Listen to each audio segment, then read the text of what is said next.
All right, guys, welcome to another live stream. Welcome to another live stream. Happy Monday. So there's a lot of news going on in for politics. Biden has dropped out. Right, that's a huge piece of news right there. Now I'm not for either side, Republican, Democrat. I'm not taking either side. I'm just calling the news how it is. Biden dropped out. So most likely, it depends on who they nominate to go against Trump. Right now, it's looking like, is it Kamala Harris is her name? She looks like she's going to be the next one up to take his spot, obviously because she's the vice president. But there's some other people on the table, and I'm not sure how they're going to go about deciding that. But yeah, it looks like it's going to be her that's going to go against Trump. So the reason why this is pretty big is because, depending on how that plays out, for the markets, as far as let's just focus on the crypto market right now, because I think we're in the biggest bull run coming up when it comes to crypto markets, crypto market, right? You see Trump, he's all over.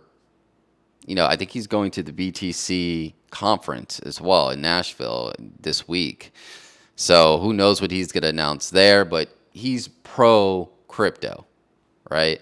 Now, I wouldn't say, I guess it's kind of swayed to where you could see like the Democratic side is doesn't favor crypto too much, or they're more for the regulation, they're trying to regulate it more. But yeah, they're not too up on that space, right? They're really not too bullish. I should say on the crypto side. Maybe they're not bullish. I'm trying to think of the right word, but they're not too pro crypto, let's just say. Maybe they're for it in some cases, but for the most part, they want to control the money. And again, I'm not for either side. I'm just stating the facts, right? So yeah, as far as crypto goes, I think that's why you saw BTC go to 68,000 this weekend because of that fact, right? Everybody's saying, okay, well, this is just going to make it easier for Trump to win because now they're throwing in somebody at the last minute that has to go against him. And remember, he already ran, so he kind of knows the whole how to do this thing, right? He's been to the debates, he's been in office, so it does, in my opinion, give him an advantage. And again, for the crypto market, they saw that as positive. So I think that's why we saw BTC go up. We also have the BTC, like I said, we have the BTC conference this week. So I think people are trying to pump up the price. The market is trying to pump up the price prior to the conference to make everybody feel bullish. And the target this year is 100K. Everybody's looking for that at that 100K mark. And once we pass that, it's probably going to go parabolic. But it's good. That's going to be a big resistance level. We haven't hit that level. Like that's not even on the charts, but it's a psychological resistance level that I think it's going to be tough to break. But once we do break it, I think BTC will go a lot higher. All right, so that was a big piece of news this weekend. And yeah, I think it shocked the market for the most part. I wouldn't say shocked the market. I think most people, not most people, but it was out there that he was going to drop. Everybody was saying he's going to drop. I'm not sure if they had inside information, but if you went on Twitter, Instagram, any news outlet, there was some discussions about him dropping. And yeah, in like I said, I'm not for either side, but there was some, like, obviously you've seen some of the debates and just some of the when he spoke out in the public, you could see that he would forget stuff and things like that. And I think it's normal for people to forget stuff. He was just doing it often, so it's not a surprise to most people that he dropped. But it was kind of like, because he did say at one point he was gonna run. So it was like he because when they were alluding to or when they were telling him just drop, he was like, no, I'm gonna go see this thing all the way through. So it looks like he was just gonna do another 4 years if he won. But right, it was kind of like, okay, wow. And then I think the way he did it too was on Twitter. So and then he came out with an official letter. So yeah, interesting stuff. And definitely the market, crypto market, took it as a bullish thing. We're seeing a little pullback now. Let me share my screen. That's what I'm trying to do here.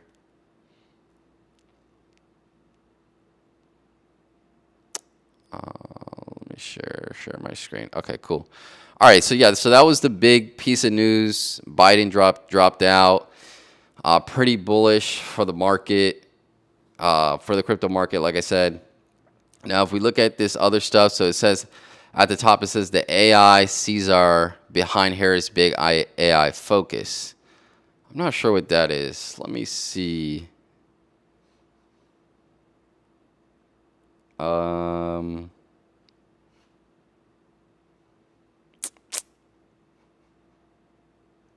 okay, let's click this. I want to see what this is. I don't want the video. Don't want the video. It's not yet known exactly which economic policies of Biden/Harris administration that Kamala will be focused on if she becomes the Democrat nominee or wins in November. But there is one business world concern that has clearly piqued her interest: artificial intelligence.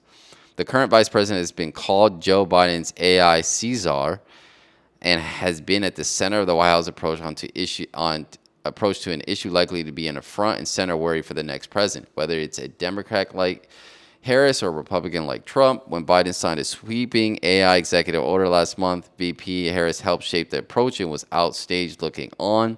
That order launched a government-wide effort to ensure that AI systems are safe in the years ahead. Yeah, and there's a big push to make sure that the AI systems that you use are safe when it comes to privacy.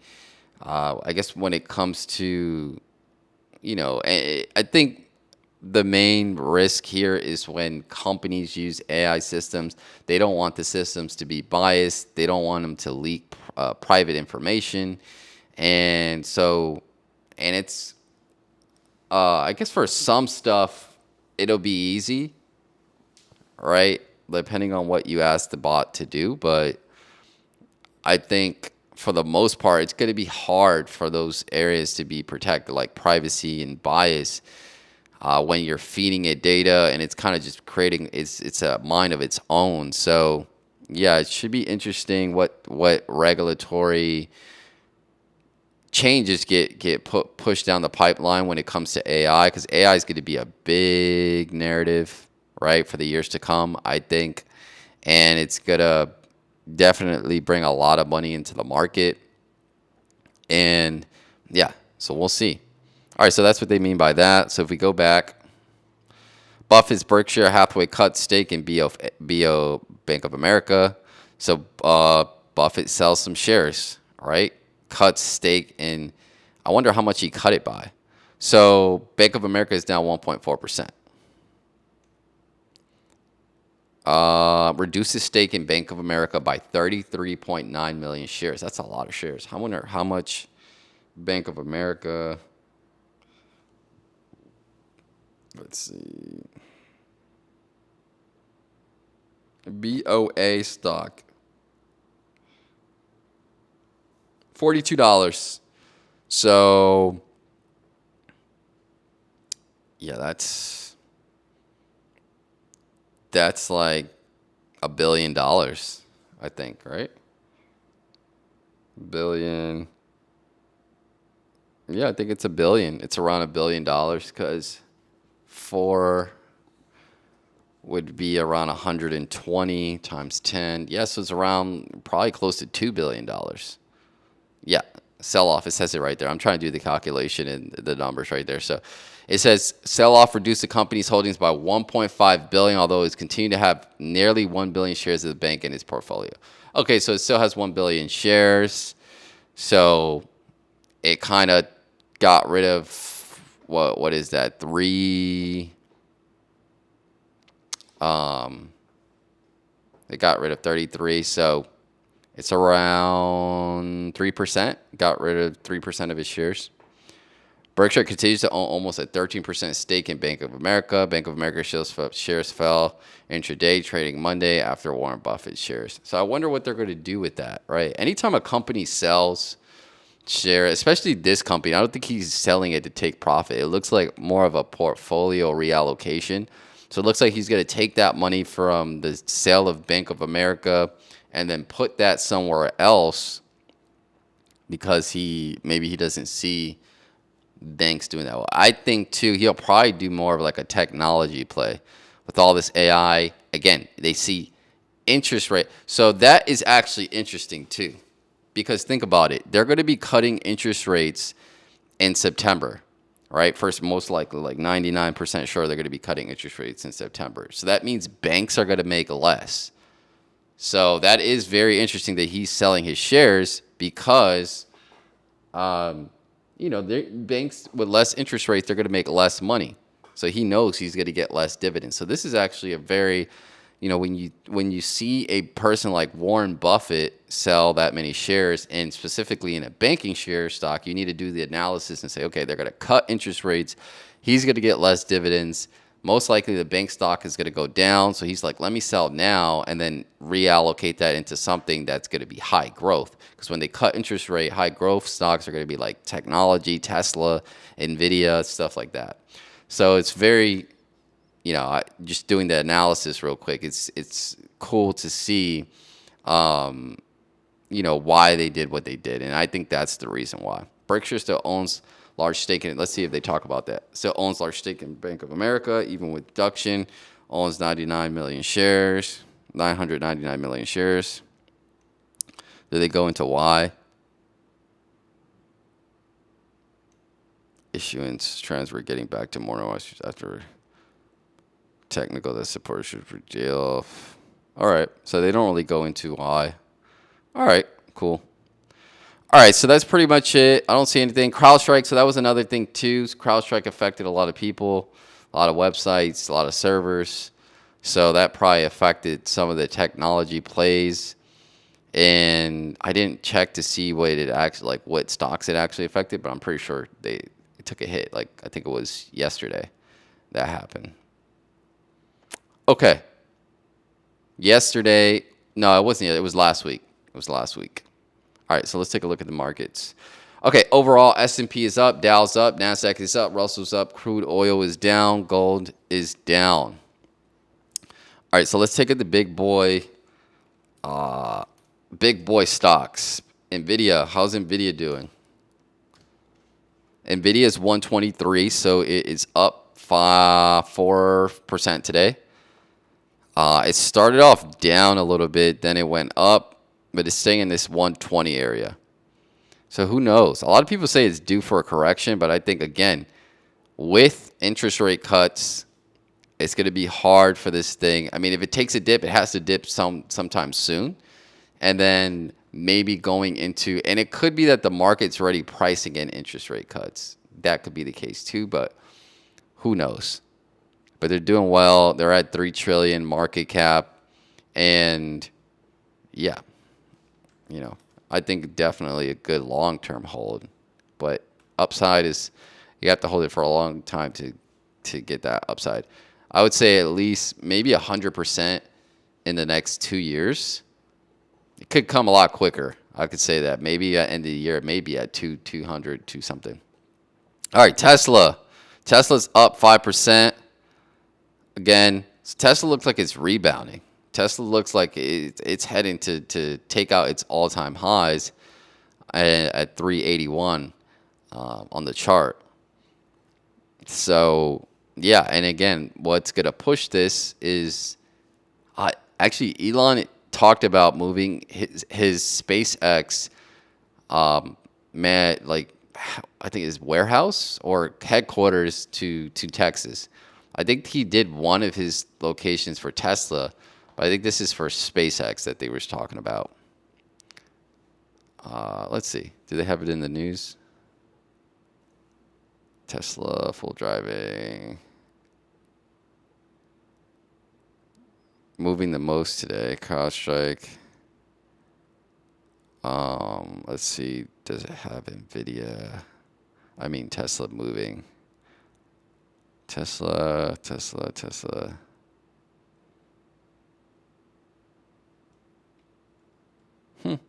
Okay, yeah, I did see something about him moving this stuff. Maybe it's under like a SpaceX, but that company is not public. But Tesla did pretty good today. And it looks like if you look at the overall chart, a lot like I think it was Kathy Woods that said it was going to go to like 2600. So, I don't know how it's going to get there as far. I mean, they can roll out some like robo taxi and stuff like that, but they still haven't figured out their full self-driving. So, I'm not too bullish on that, but I definitely think if anybody can do it, it's Tesla. So, I think it's definitely good for the long term, for sure. All right, let's look at crypto market. I gotta click over here. Crypto. All right, Bitcoin. Like I said, Bitcoin's at 68,000. All right, so I mean things are looking real bullish right now. We remember we were just at 53,000. So think about it.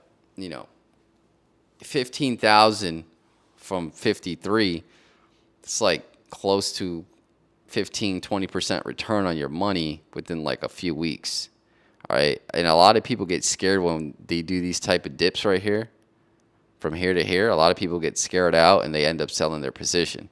But like I said, we are in a crazy bull run. I mean, if you are any little bit of bearish on the crypto market, you're crazy in my opinion.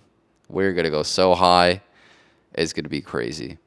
It's just people forget and people can't hold on to their positions long. People want to get in and get out. And since I've been in crypto since the early of 2017,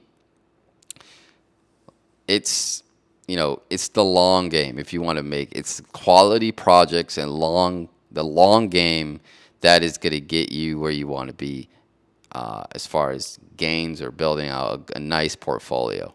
And I think ultimately too, so what I learned about the crypto market is that the ultimate goal, and I would say either between these two, like if you are in altcoins, okay, you could stay in altcoins for the height of the bull run. But I think the ultimate goal is to get to Ethereum and Bitcoin, like converting all your gains into Ethereum or Bitcoin and just holding those out. And the reason why I say that is because those are the platforms that are going to be here for the next cycles to come, right? They're going to be here forever, in my opinion. Maybe Ethereum has some competition, but it's just so ingrained in the ecosystem, the crypto ecosystem, that it's not going anywhere, right? It was the first smart contract platform. I think it's going to be the top one. There may be a couple that, that you have that are able to compete with it, but they're still going to be lower than Ethereum, maybe Solana, maybe Avalanche. But I think the ultimate goal is to make your money in the alts and convert and keep your money in BTC, keep your money in Ethereum, right? For me, I'm thinking BTC because remember when these bull markets happen, even a year prior to the bull market, Bitcoin is the one that leads the way.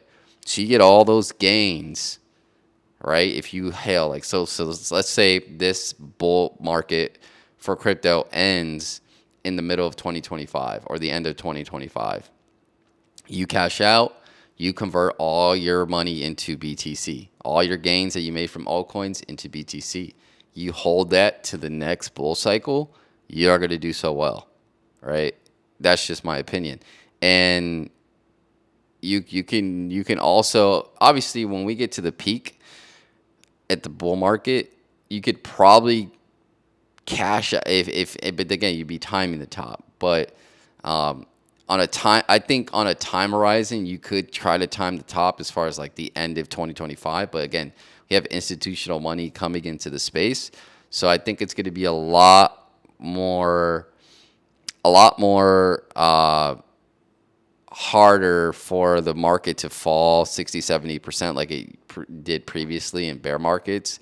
So I don't think it's going to fall as hard, but I think if you can cash out near the top, you could probably buy back later, maybe at a 20, 30% discount. But in some cases, if you have a good amount of BTC or Ethereum, I would just keep it and hold it and not try to play that game, because you could play that game and then just, end up buying less and just having less BTC or Ethereum.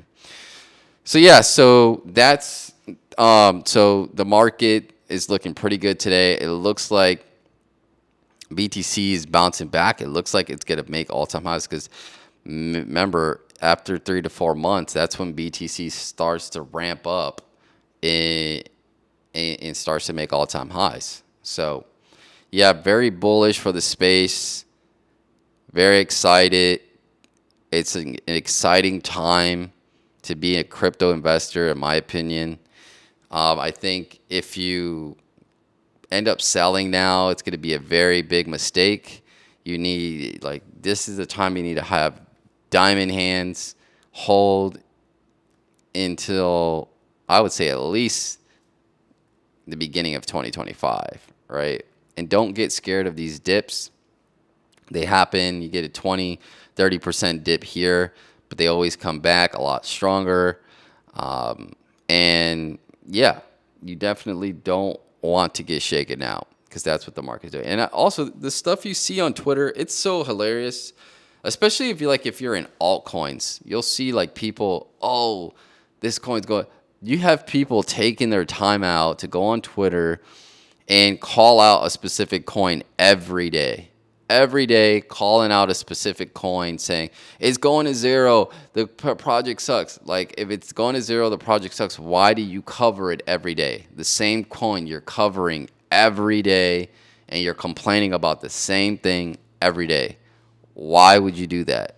I think in most cases, those people want to be in the coin. They know it's going to go up. They're either down in their position in their current portfolio, whatever coin they got into, they lost a lot of money. Now they see a coin about to pop, so they make a fake account on Twitter, and then they go and try to crap on somebody else's investment. And as long as you know you're in a quality coin, I would not listen to those people. You're going to get that a lot. You even get that with BTC. In Ethereum, people are still saying it's going to zero. You have to be crazy. If you have the CEO of BlackRock on TV, and we already have the ETFs, it doesn't make any, that's why I said, when you invest, you literally need to invest and just not saying not think about it, because it's kind of hard not to think about your investments, but not, tune out the other people. As long as you did your research, you're in a quality asset, hold until you hit your goals, right? Or until you see fit, at least, right? Now, if you're in a crappy project, if you're in a crappy coin, then it's something different. Maybe that person on Twitter is correct. But most of the time, you'll see people on Twitter, they literally go, you see on the account, they just created the account in 2024, and they literally spend time crapping on coins that are going to do 20, 30 X's. And then once the coin pumps, you either never hear from that person again, or they're like, oh, it's a scam, it's going to zero, blah, blah, blah. So that you're going to hear that all the time. People are, in my opinion, some of them are just miserable. So yeah, I wouldn't listen to those people, especially in crypto, right? If you're in the group chats and Discord channels and all that stuff, people are going to be crapping on your investments, and they're going to be saying it's going to go to zero, but you just need to hold, right? But yeah, make sure you guys go follow me on Instagram. My handle is Mr. Financial Nutrition. On TikTok, Financial Nutrition. Make sure you go follow me there. I'm going to try to, I have this stuff that I'm posting from the live streams, but I'm going to try to switch up a little bit. I have a different type of style video coming out on TikTok today. So, hopefully you guys like that. I'm going to try to switch up and add those types in there. Because, it's easy for me to cut stuff up from the live streams. I can just post it out, but every now and then you got to make a short from scratch so you can get people more involved. And it's hard to do that from the live stream. But yeah, check me out on those channels, and I'll see you guys in the next one. Take care.